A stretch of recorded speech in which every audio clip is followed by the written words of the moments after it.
سائل کہتا ہے کہ مالک کا فرمان ہے جہاں دو ہوتے ہیں تو وہ دو نہیں بلکہ تیسرا ان کا اللہ ہوتا ہے، کہ اس کا معنی یہ ہے کہ اللہ ہر جگہ موجود ہے؟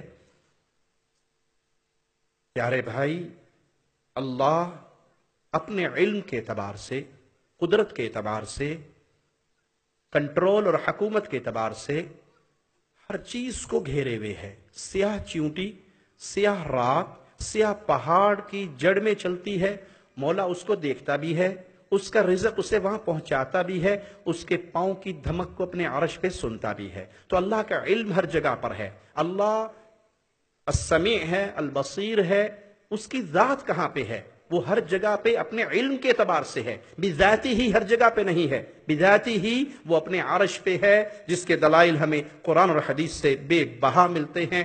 الرحمن علی العرش استوى ام امنتم من فی السماء، احادیث کے اندر بھی اس کے بہت سارے دلائل ہیں کہ رحمان اپنی ذات کے اعتبار سے سب سے بلند ہے۔ سجدے میں کیا کہتے ہیں؟ سبحان ربی الاعلی، پاک ہے وہ ذات جو کہاں ہے؟ بلند ہے۔ آپ دعا مانگتے ہیں نا، ہاتھ اٹھائیے، دعا کیسے مانگتے ہیں؟ ایسے کیوں؟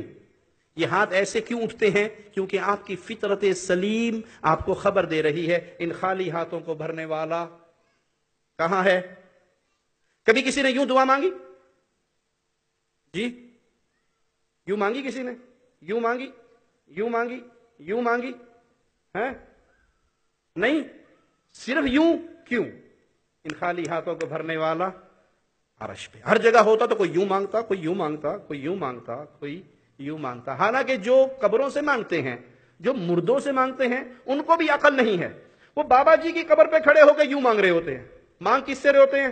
آئے ہیں تیرے در پہ کچھ لے کے جائیں گے، کوئی شے نہیں لبے گی جتی چوک کے جائیں گے، آئے ہیں تیرے در پہ کچھ لے کے جائیں گے، خالی ہاتھ نہیں جائیں گے۔ دے بابا، دے بابا، دے داتا، دے خواجہ۔ میں کہتا ہوں عقل استعمال کرو۔ ٹھیک ہے، آپ کے عقیدے کے مطابق بابا دیتا ہے، خواجہ دیتا ہے، تو اس سے یوں مانگو۔ وہ کہاں ہے جس سے آپ مانگ رہے ہیں؟ ہم جس سے یوں مانگ رہے ہیں وہ تو اپنے عرش پہ ہے، عرش 7 آسمانوں سے بلند ہے۔ تم جس سے مانگ رہے ہو وہ زمین کے نیچے ہے، تو یوں مانگو، بابا دے دے، فڑا دے، کوئی نہیں دیکھن دیا، کٹ دے جڑی شے کٹ کے دینی، یوں مانگو۔ نہیں جی آپ نہیں سمجھتے، بغیر وسیلے کے اللہ نہیں سنتا۔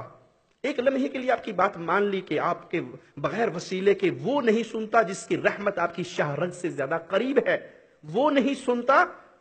بقول آپ کے انا للہ و انا الیہ راجعون، جی وسیلہ ضروری ہے، بغیر وسیلے کے کوئی نہیں سنتا۔ جو یہ قبر میں دفن ہے، اس کو آپ وسیلے کے ذریعے پکار رہے ہیں بغیر وسیلے کے؟ توجہ چاہوں گا اس نقطے پہ۔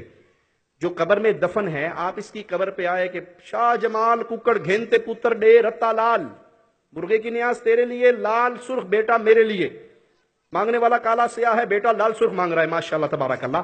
اس قبر پہ کھڑے ہو کہ آپ بابا جی سے مانگ رہے ہو، آپ وسیلے کے بغیر مانگ رہے ہو، بابا وسیلے کے بغیر سن لیتا ہے؟